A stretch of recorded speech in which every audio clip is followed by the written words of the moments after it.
Sir ఇప్పుడు మీకు ఒక ఆడియో వినిపిస్తాను. ఏదైతే సీఎం రమేష్ గారు ఒక మాట అన్నారు చంద్రబాబు నాయుడు గారికి సంబంధించింది.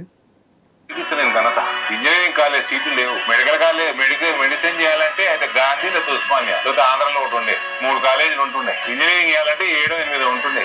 అటువంటి పరిస్థితి నుంచి సంవత్సరానికి 70-80 వేల సాఫ్ట్వేర్ ఇంజనీర్లు, ఎలక్ట్రానిక్ ఆ సంబంధించిన ఇంజనీర్లను తయారు చేసింది చంద్రబాబు నాయుడు. ఇలా అమెరికాలోకి పోతే, ఇలా న్యూయార్క్ మ్యాన్హాటన్ లో పోతే గట్టిగా తెలుగులో మాట్లాడితే 10 మందిలో 3-4 తిరిగి మీతో మాట్లాడతారు. మళ్ళా దానికి కారణం చంద్రబాబు నాయుడు విజన్. దీనికి మీరేమంటారు సార్? సీఎం రమేష్ గారు మాట్లాడని ఏదైతే ఉందో నేను చెప్తుంది అదే సార్. ఇప్పుడు ఇవాళ మహానుభావుడు ఎస్ఎం కృష్ణ గారు చనిపోయారు. ఎస్ఎం కృష్ణ గారు బెంగళూరులో ఐటీ ఇండస్ట్రీని ఆయన ప్రకటించిన విధానం నా భూతో నా భవిష్యత్. అప్పుడు చంద్రబాబు నాయుడు గారు అడాప్టబిలిటీ అంటారు. అడాప్టబిలిటీ ఎలా ఉంటుందంటే, ఇప్పుడు మనది అక్కడ కరువుతో సతమతం అవుతున్న రాష్ట్రం. ఇప్పుడు ఆల్టర్నేటివ్ క్రియేట్ చేయడంలో ఒక ముఖ్యమంత్రి దార్శనికత ఎప్పుడైనా సరే 10 మందికి ఒక మార్గం క్రియేట్ అవుతుంది. ఇప్పుడు ఒక ఎడ్యుకేషన్ రిఫార్మ్స్ జరుగుతున్నప్పుడు, ఎడ్యుకేషన్ సిస్టంలో కొత్త పొంగలు తొక్కుతున్నప్పుడు, నాటి కాంగ్రెస్ స్థాయిలోనే మెడికల్ వ్యవస్థని ప్రైవేటీకరణ, ప్రైవేట్ కాలేజీల త్రూగా కానీ లేకపోతే గవర్నమెంట్ ఇంజనీరింగ్ కాలేజీలు అవన్నీ పునాదులు పడినవి. ఆయన ఖచ్చితంగా ఒక రాజమార్గంలో తీసుకెళ్ళడానికి వెసులుబాటు ఇచ్చాడు. ఎప్పుడైతే అది అవుతున్నప్పుడు ఎవరైతే ఇనిషియేటివ్, ఇప్పుడు హైటెక్ సిటీ ఉన్న దగ్గర చంద్రబాబు నాయుడు గారి పేరు తప్ప ఇంకోటి మాట్లాడడానికి ఛాన్స్ ఉంటుంది. కానీ దానికన్నా ముందు నేదురుమల్ల జనార్దన్ రెడ్డి గారు పునాది వేసాడనో, దానికన్నా ముందు రాజీవ్ గాంధీ గారి విజన్. ఇప్పుడు సాధారణంగా నేను ఎప్పుడూ కొంతమందికి చెప్తూ ఉంటాను, తండ్రి కళలు సాకారం చేసిన కొడుకు అన్న దగ్గర. ఇప్పుడు ఉదాహరణ కాంగ్రెస్ అనే ఒక మహా పార్టీలో నిజంగా రాజీవ్ గాంధీ గారి కళల్ని సాకారం చేసింది ఎస్ఎం కృష్ణ ఫస్ట్. తర్వాత దేశం మొత్తం మీద నోయిడా దగ్గర నుంచి ఇటుపక్క బెంగళూరు ఎక్స్పాన్షన్ అనుకోండి, చుట్టుపక్కల ఎంత రేడియస్ గ్రేటర్ బెంగళూరు ఎలా ఎక్స్పాండ్ అయిందో, అలాగే గ్రేటర్ హైదరాబాద్లో సాఫ్ట్వేర్ ఇండస్ట్రీ ఎలా అయిందో, పూణే, మహారాష్ట్ర, నెక్స్ట్ తమిళనాడు, ఇవన్నీ ఎలా ఎక్స్పాన్షన్స్ ఆకలించుకునే గమనించండి.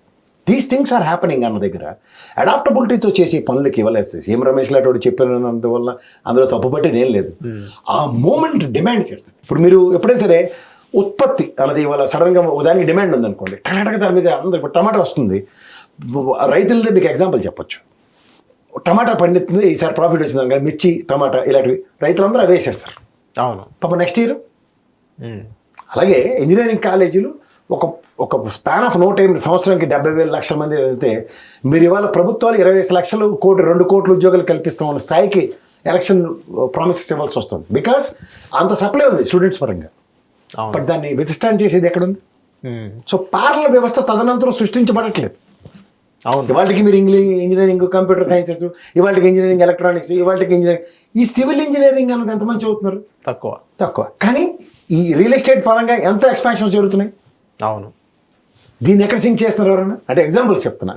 సో ఇట్లాంటిది ఎప్పుడైతే మనం ఆటోమొబైల్ ఇండస్ట్రీలో ఉన్నప్పుడు, లేదంటే సివిల్ ఇండస్ట్రీలో డెవలప్మెంట్ జరుగుతున్నప్పుడు, లేదా కంప్యూటర్ జరుగుతున్నప్పుడు, లేకపోతే ఇప్పుడు ఏఐ టెక్నాలజీస్ అన్నప్పుడు, లేకపోతే ఎలక్ట్రానిక్స్ నడుస్తున్నప్పుడు, దేనికి అనుగుణంగా దాన్ని తయారు చేసే సామర్థ్యం ఆ ప్రభుత్వాలు ఆ స్పాంటేనియస్ డెసిషన్స్ తీసుకోకపోతే ఉపద్రవాలు చాలా తీవ్రంగా ఉంటాయి.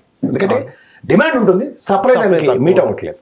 సో ఈ డిమాండ్ సప్లై చైన్ సిస్టంలో ఇవాళ ఇంగ్లీష్ మాట్లాడుతున్నారు, లేదంటే దేశాల్లో వెళ్ళి పనిచేస్తున్నారు, ఇవన్నీ వేళ్ల మీద లెక్కెట్టేంత కెపాసిటీ. ఎందుకంటే ఉన్న డిమాండ్ ఎంత ఉందంటే దానికి సప్లై సరిగ్గా లేదు. సో దీనికి వచ్చి ప్రామిస్ని కూడా ఫుల్ఫిల్ చేసుకోవాలంటే అప్పుడు మీరు చేసింది బ్రహ్మాండంగా ఉంటుంది.